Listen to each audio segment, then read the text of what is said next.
So, Gillian, how often should I be posting on LinkedIn? Probably somewhere between 2 and 3 times a week of good quality content. If you're trying to force yourself every day, you start to water it down, because then it becomes like a forced task. What sort of things should you be posting? Not so much sales posts, more content, value? Well, there's an ABC, which is kind of like a, there's a saying which is always be closing, and I say that should be always be contributing, adding value all the time. Okay. All the time. That is social selling. It's not, you think of the old door-to-door salesman that pretty much put his foot in your door and wouldn't let you go, and you have to buy these encyclopedias or the Hoover, right? So that's push marketing, and the whole world is now pull marketing. So you give value and you pull people towards you. Okay, excellent. What else? So is there a certain number of connections that you need to make LinkedIn work well for you? Yeah, there's a couple of levels. So the first level to even qualify as like an all-star profile, which is like a ranking on your profile. If you don't have a little star and an all-star, you haven't got there yet. And that you need 50 connections to actually even qualify as an all-star. How many, sorry? 50, 50. All right. Yeah. A lot of people prejudge your worth based on if you've got the 500 plus as well. So as soon as you hit 501, you should start to get more ROI, because people are like, oh, they're under 500, kind of thing. A lot of people don't know where else to look to see what that number is, and they don't realize you've only got 501. But that is a thing, and it's also the algorithm through LinkedIn don't try and push your content that much until you've reached that either, because they're like, well, you're not taking us seriously, so we're not going to take you seriously. Okay. All right, so I've got a question here. Any tips for improving your search ability if you have the same name as a famous person? Jamie. That's a really good question. The same name as a famous person, he says. Yeah, well, Jamie Walker was a famous American baseball player. That was when I used to Google myself when I was like in high school and stuff. It always used to come up. Now it's just a bunch of different things. I don't have an answer for you, to be honest. I don't think it's there's a quick fix solution for that, other than just building up your own profile, not focusing on like selling your business that way, but building up your name and your brand on your website, through social media, through other people's websites, and just putting your name out there as much as you can. And then hopefully Google will pick up on it in the long run. I don't think there's a quick fix solution for that one. Okay.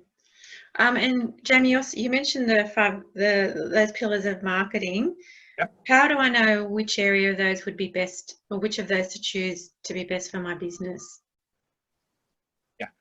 So when it comes to, you're right, like it's best to focus in on one or two of them, and then kind of champion those and tick those off, and then add to your marketing portfolio if it would be. It really depends on like what your business is and what it does, and where your audience is and how you connect them. There's a lot of factors you've got to factor into that. I don't think it's not as simple as picking one and going for it. If you're super comfortable with doing one, like you really like numbers, then pay per click might be the one where you say, I put this much money down, I can see exactly how much money I got back, and this is my return on investment.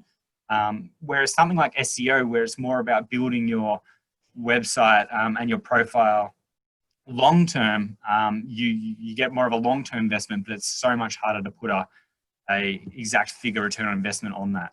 But it pays off in the long run. So to answer the question, it really depends on your business and your business goals. And with the pay per click, you said you could start at $10 per click. Well, once again, it depends on your industry and your business. For an example, if I'm bidding for something that's really abstract, pink cushions for cottages, for an example. Not many people are going to be competing with me for that, so it's going to be quite cheap. And I can set whatever budget I want for that. I can tell Google, here's $50, get as many clicks as you can, please. And Google will say, okay, so for 50 cents per click, we got you this many clicks. But if you're doing something like mortgages or big ticket items, some of those cost $50 per click. So your budget is going to be very different because your return on your investment is going to be very different. Okay. And there's going to be a lot more competition there. And you mentioned in your presentation, Jamie, about images that you need to name them. So what do you suggest? Give us an example. So when it comes to SEO strategy, you pick a phrase, pick a term that you want your website to rank for. For an example, it might be if you're selling music lessons, for an example, you might type in the phrase you want people to be searching for is drum lessons Sydney, for an example, drum lessons Sutherland Shire. So any images that you put on your site should have something related to drum lessons, something related to music as their name. One is their file name. So drum, don't be too abstract, like describe what the image is, but also tie in what you're trying to sell on that site. And then the more kind of phrases around that key phrase you can use on that page, the more Google will realize that this guy is all about this particular subject and serve you up to more people. Okay, excellent. Gillian, when people Google you and find your LinkedIn result, it shows your LinkedIn profile plus articles you have written. Mine are listed oldest to most recent. Is there any way of changing their order? That's more a Google question. Is it? Okay. No. Yeah. I don't know how people categorize as content and so forth, but yeah. Short answer is no. Long answer is maybe. If you share those newer articles out online, once again, the more times those articles appear out in the wild, the more Google is going to think they're important and more valuable and prioritize them over the older articles. So maybe because the older articles are older, they've had more traction, more people have linked to them, Google's seen them around for a lot longer, so it thinks they're more important. Okay. Gillian, should I have a company page and a personal page? Short answer is yes. Yes, and you should not set up a company page as a personal profile. If LinkedIn finds that, they will perhaps give you a warning before they delete it, or they'll just delete it. So is there any difference between the type of content that you post on one versus the other? Usually yes. But it also comes down to whether we're talking solopreneurs here or whether we're talking a company that has like 10 staff and you're not even doing the content. So it's kind of depends on the resources question quite often, or depends on the goals. Yeah, like, you know, I've worked with EY, for example, and their whole drive was that they have such a high turnover of staff.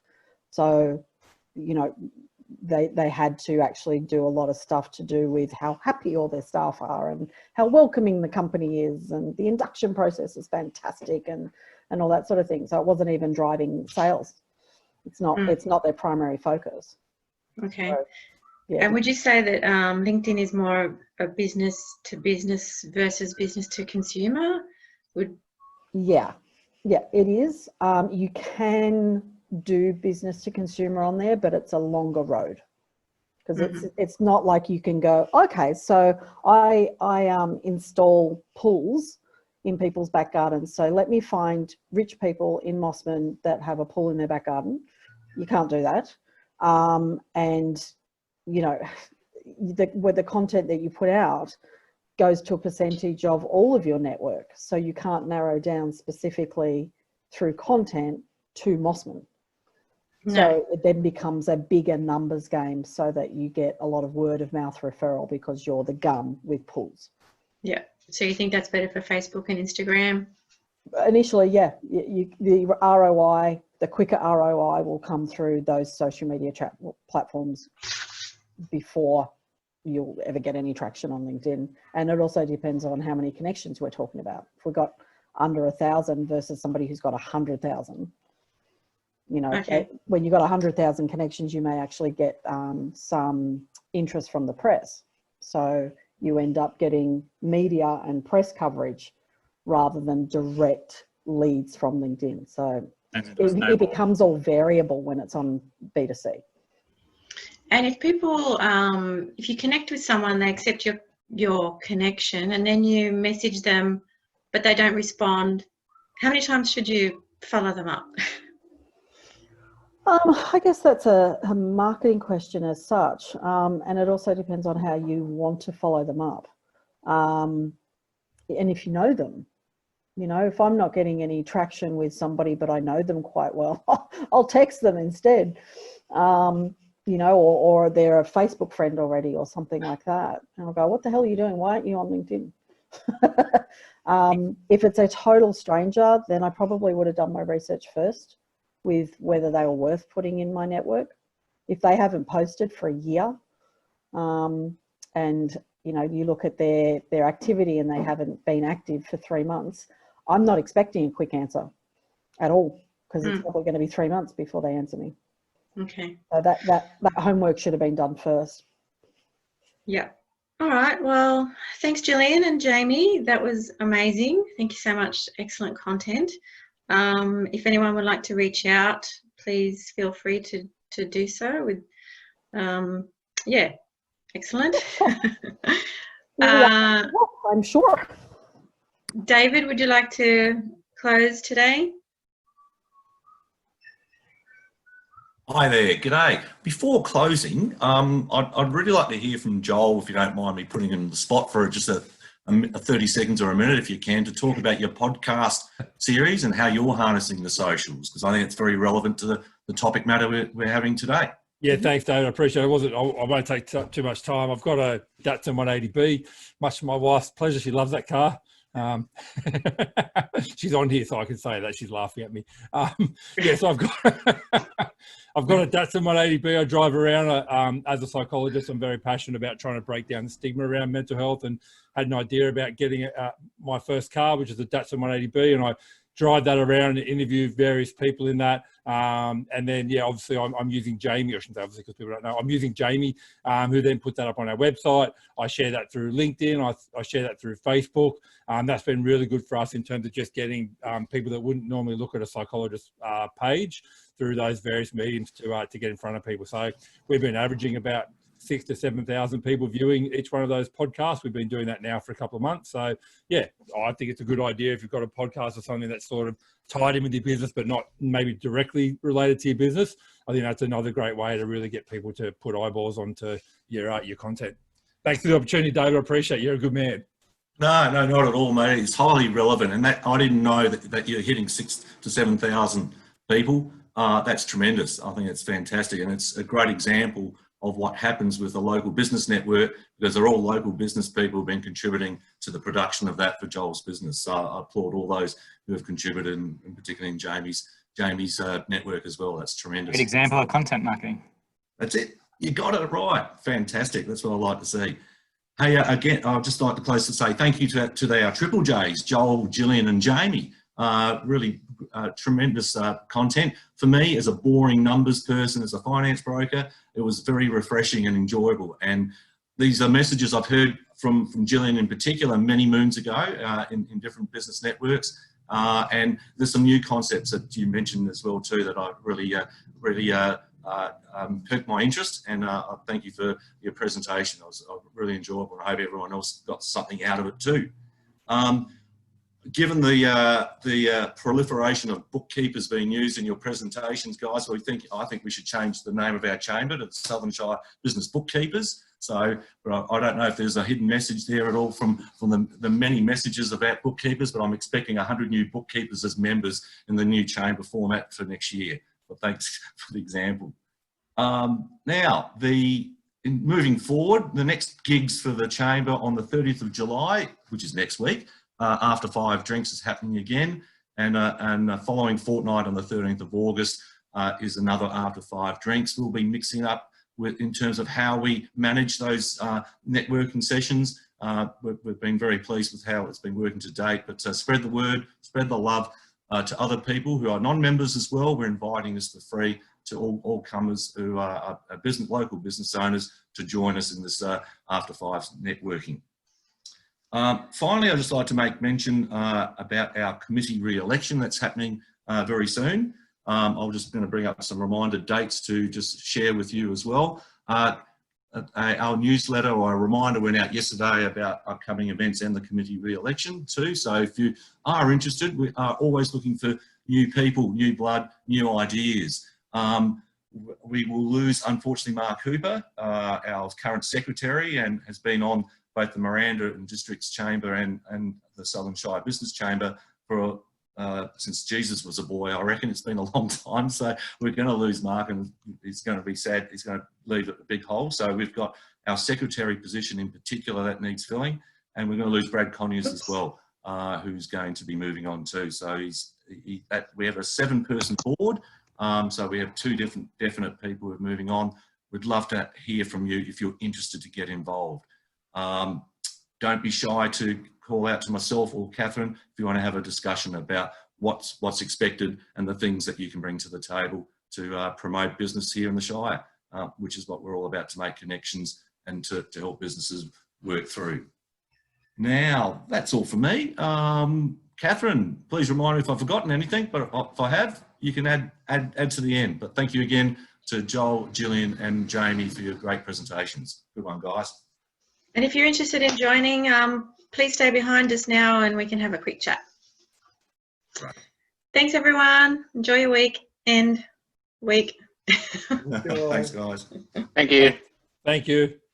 Thanks, Gillian. Thanks, Jamie. I appreciate that. That was awesome. Thank you very much. That was really good content, and I'm sure everyone got a lot out of that. So I really appreciate you guys doing that. And yeah, thanks for being so professional and thorough on that. I really appreciate it. That was awesome. No worries at all. No worries. And thanks, Catherine and David, for You guys, chat soon.